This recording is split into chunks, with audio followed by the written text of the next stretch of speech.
Em Êxodo 19, versículo 6, no mesmo livro, né? Nós vamos apenas ir alguns capítulos adiante. Êxodo 19, versículo 6. Vós me sereis reino de sacerdotes e nação santa. São essas as palavras que falarás aos filhos de Israel. Nação santa também significa nação separada. Separada para Deus. Vai muito além de uma separação de um país para Deus. Deus não estava separando uma nação física. Ele estava separando, desde aquela época, um povo em toda a terra que fosse separado para ele. Vamos agora ao Novo Testamento, 1 Pedro 2, versículo 9. Hoje nós vamos estudar bem a Bíblia. 1 Pedro 2, versículo 9.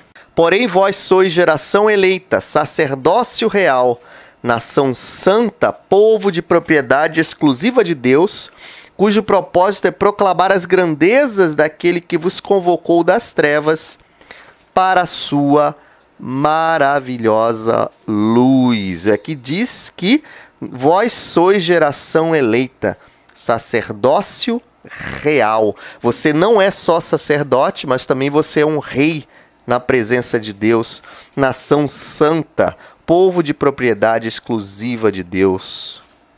Exatamente. Nosso propósito é o quê?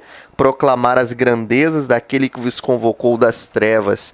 Proclamar as grandezas, por favor, me explique isso. Proclamar as grandezas não é só ir para a rua e distribuir folhetos bíblicos. Proclamar as grandezas é quando você se separa para Deus e, através da separação da sua vida para Deus, você começa a ler a palavra de Deus, Deus começa a mudar as suas atitudes, o seu caráter, e você vai cada vez mais agindo como Jesus agiria em todas as situações. Isso significa proclamar as grandezas, quando você, através do seu caráter, mostra a vontade de Deus. Ir a culto 100 vezes por ano não transforma você numa pessoa santa, mas sim a leitura diária da palavra de Deus, para que você se transforme cada dia mais e comece a pensar cada dia mais das coisas de Deus. É muito triste ver que na maioria dos templos evangélicos não há uma dedicação à leitura da palavra. Você pergunta um versículo, ninguém sabe de nada. Você pergunta sobre um assunto, ninguém sabe de nada. E a desculpa que todos inventam é a seguinte: não, fala com o pastor que ele entende. Na verdade, a liderança tem que começar a incentivar o seu rebanho, as suas ovelhas, a lerem a palavra de Deus todos os dias, para que nós não nos tornemos um grupo de analfabetos espirituais que não sabe ler a palavra, que não sabe onde está tal versículo.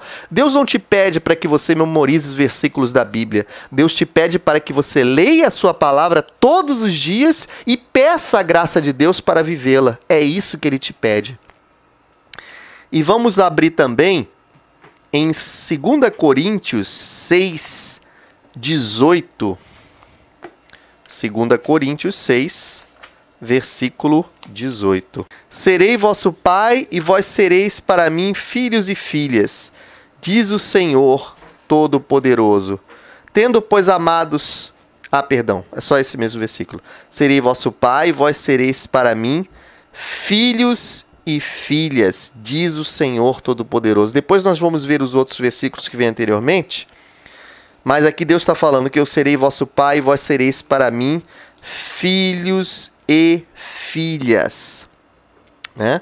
Na verdade, a separação, veja bem que coisa interessante. Na época de Jesus existia um grupo religioso chamado fariseus. Essa palavra fariseus vem da palavra aforizo, que significa, acho que se não me engano é grego, significa os separados.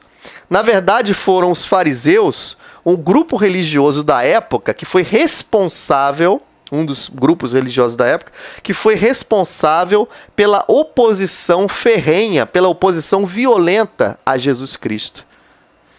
E o que culminou com a crucificação de Cristo, né? Então eles se chamavam os separados.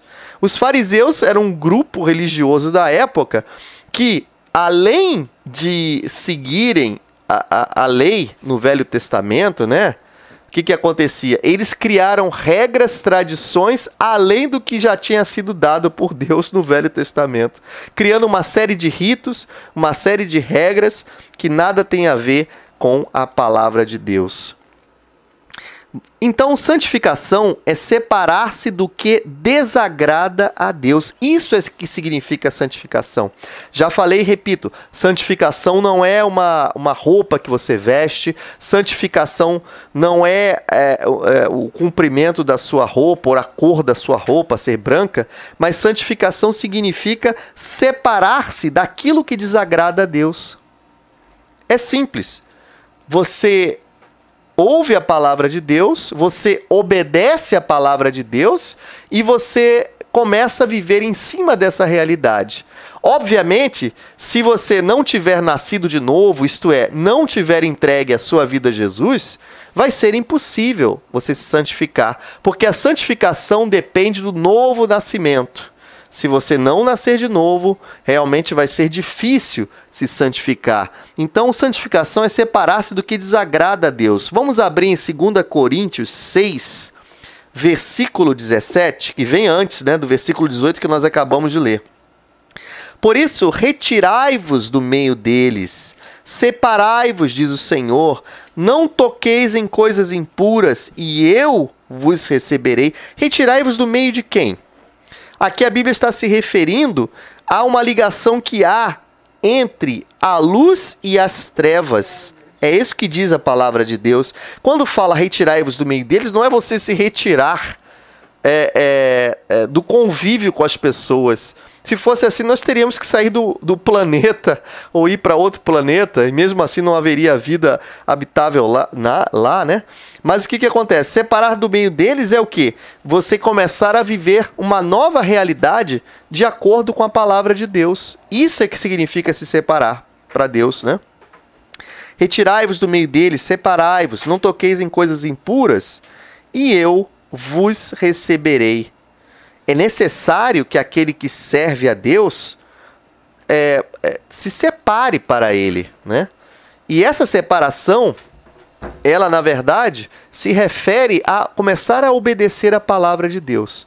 Se você obedece a palavra de Deus na sua força, sem o Espírito Santo de Deus, você tem uma religião e não uma vida com Deus. Vida com Deus é ouvir a palavra de Deus e obedecer. Mas, como a Bíblia é um livro espiritual, você não está lendo um livro de um filósofo russo, você não está lendo um livro de suspense de Agatha Christie, você não está lendo uma enciclopédia britânica, você não está lendo um livro poético, né? Mas você, não só poético, a Bíblia tem poesia dentro dela, mas você está lendo um livro que é espiritual. E esse livro só pode ser entendido de forma espiritual se você tiver nascido de novo. Nascido de novo é o quê? Entregar a vida a Jesus e deixar que Ele seja o Senhor da sua vida. Por isso que algumas pessoas dizem, poxa, eu não estou entendendo esse texto. Você não está entendendo ainda porque você não pediu primeiro que Jesus seja o seu Senhor e depois que você peça que o Espírito Santo de Deus, que é uma pessoa, te traga a revelação do que está sendo pregado, né? Do que está escrito na palavra de Deus. E vamos abrir também em Romanos 6, 13 e 14. Romanos, capítulo 6, versículos 13 e 14. Romanos 6, 13 e 14. Diz assim: tampouco entregais os membros do vosso corpo ao pecado como instrumentos de iniquidade. Antes consagrai-vos a Deus com que fostes levantados da morte para a vida, e ofereçais os vossos membros do corpo a Ele como instrumentos de justiça. Porquanto o pecado não poderá exercer domínio sobre vós, pois não estáis debaixo da lei, mas debaixo da graça. O que significa isso? Você oferece a Deus o seu corpo, né? A Deus, mas não ao pecado. Você tem uma escolha. e você se consagra a Deus, que te levantou da morte para a vida, né? E porque o pecado não poderá exercer domínio sobre vós. Quando você entrega a sua vida a Jesus, o que acontece? Você é transformado em nova criação de Deus. E a partir deste momento, o pecado não pode exercer mais domínio sobre você. O que ocorre? Nesse caso, você pode até ser tentado pelo inimigo, mas o que ocorre? O pecado já não tem mais poder que tinha sobre a sua vida, né? Isso é maravilhoso, saber que Deus nos dá força para resistir. E nós já lemos também Romanos 12, 1 e 2, e eu quero ler para vocês um pensamento baseado em Romanos 12, 1 e 2, né? Que é muito libertador. Eu fiz esse estudo também utilizando-me de uma Bíblia que vai direto aos originais grego e hebraico. Eu não vou falar o nome aqui em inglês, porque é um nome um pouco complicado. Talvez alguns de vocês até saibam falar, mas não vem ao caso aqui. E ele, analisando esse texto de Romanos 12, 1 e 2, diz assim: não caiam nos modismos passageiros dessa era. Quando você começa a tomar a forma do mundo, você começa a cair nos modismos. Quantos modismos a nossa sociedade já tem ou já teve e vai continuar a ter até a volta de Jesus? Já perdemos a conta, né, dos modismos. Vem a tal a moda da calça boca de sino, que era na década de 70, ou modismos musicais, né? Música pop, depois muda para outro estilo, o gênero musical. Quer dizer, são vários modismos que acontecem e vêm, e que a mídia ela sempre vai criando novos modismos para que as pessoas possam estar seguindo essas coisas. Não sejam moldados por ele, sejam submetidos a uma profunda transformação interior pela renovação qualitativa da sua mente. Olha só o que diz o original de Romanos 12, versículo 2. Sejam submetidos a uma profunda transformação interior. A palavra no grego que é utilizado é metamorfose. Metamorfose. E o símbolo que nós temos muito forte é um símbolo que que demonstra de forma definitiva o que significa essa mudança. É o caso da borboleta. Você sabe a história da borboleta, né? Primeiro vem a lagarta ela depois se alimenta vorazmente de folhas, depois se transforma numa crisálida, que é uma outra forma dela, e depois da crisálida vem a borboleta. A Bíblia coloca o termo metamorfose no grego original. Significa que essa renovação da nossa mente, essa metamorfose, ela acontece com essa renovação diária que você faz da palavra de Deus. Buscar o Espírito Santo é maravilhoso receber os dons do Espírito e ser usado por ele. Mas se você não ler a palavra de Deus todos os dias, você não está renovando a sua mente. Se você não está renovando a sua mente, você não está crescendo espiritualmente. Se você não está crescendo espiritualmente, você está dando espaço para o seu inimigo espiritual te derrubar alguma hora, algum momento.